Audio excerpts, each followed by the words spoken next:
Jean-Marc Schoengen, président du Rugby Club de Metz-Moselle.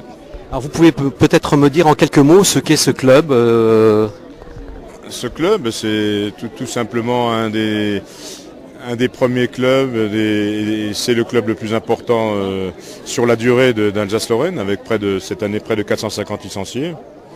Donc il y a bien sûr les résultats strictement sportifs, mais il y a tout le contexte, tous les efforts importants faits au niveau de la formation, le rayonnement, comme Monsieur le maire vient de le dire. Donc le Rugby Club de Metz est une institution au niveau de la ville. D'ailleurs, club qui a été fondé en 1961, nous avons fêté notre cinquantenaire donc, au cours de cette saison, au cours de cette année. Alors une tête d'affiche en fait, on pourrait presque dire, Morgane Parra. Bien sûr, c'est le sommet, c'est le summum même. Donc tout club rêve d'avoir une telle tête d'affiche. Maintenant, il faut admettre qu'il y a quand même un facteur chance. C'est pas à la portée de tout le monde, mais il y a un certain nombre de circonstances qui font que ce que tout le monde rêve, un jour ça arrive.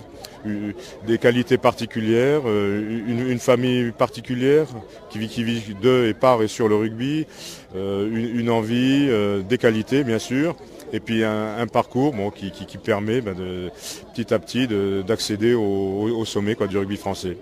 Donc c'est un parcours exceptionnel. Nous y sommes très modestement, pas pour grand chose finalement, mais on est quand même très fiers d'être à l'origine de cet épanouissement. Alors aujourd'hui, vous avez un nouvel outil de travail, c'est cette pelouse synthétique. Vous pouvez nous en parler un petit peu? Qu'est-ce que ça va apporter au club? Alors comme il a été dit, c'est un outil que nous espérons, que nous demandons, que nous réclamons depuis bientôt 30 ans. Et enfin, donc le coup de pouce de la fédération qui a décidé, suite aux résultats financiers positifs de la Coupe du Monde 2007, de financer ou de participer au financement de 50 terrains sur tout le territoire de l'Hexagone. Donc ça a été le déclenchement, le coup de pouce. Donc on s'est tout de suite positionné au niveau de la mairie. La mairie a très rapidement répondu positivement et ça nous a permis de postuler, d'être candidats, d'être les premiers. Et finalement, en 4 ans, le projet est passé au budget. La réalisation est faite et quasiment 4 ans jour pour jour après, il y a aujourd'hui cette inauguration. Alors l'intérêt d'un tel équipement, c'est bien sûr les terrains en herbe, on leur limite au niveau de la fréquentation. Le rugby est un sport qui a le vent en poupe, donc il y a de plus en plus de pratiquants. Il y a de plus en plus de séances, donc on multiplie les activités, tout ça. Il y a plus de 2000 personnes par semaine qui passent sur nos terrains d'entraînement et seul un revêtement synthétique est capable de supporter une telle charge de travail.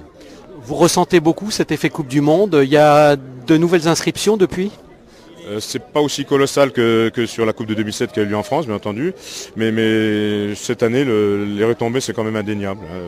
C'est encore difficile de chiffrer exactement, mais même avant le début de la compétition, déjà, il y avait beaucoup de débutants, même chez les personnes adultes, 25, 26, 27 ans, qui ont envie de tenter, et on devrait, au sein du club, être entre plus 15 et plus 20% d'effectifs sur cette saison. Vous avez d'autres projets en ce qui concerne ce stade? Disons, nous avons, c'est difficile à dire parce je dirais pas qu'on a tout ce qu'on veut, mais le rêve, ça serait de pouvoir disposer d'infrastructures d'un vrai centre de formation pour pouvoir avoir des joueurs en internat, des choses comme ça. Donc là ici, il y a un ancien vestiaire qui va être refait peut-être sur le prochain budget.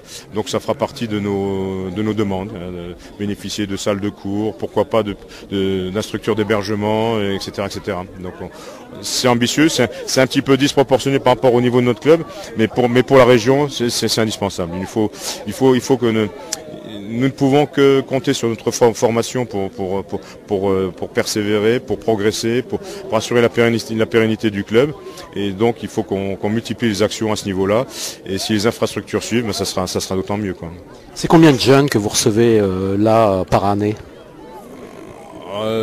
L'effectif va tourner autour de 450 personnes.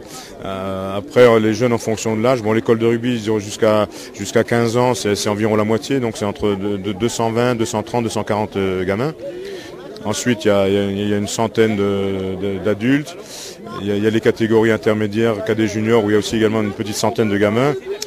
Et puis tout l'encadrement, les éducateurs, les bénévoles et tout ça. Donc ça brasse beaucoup de monde.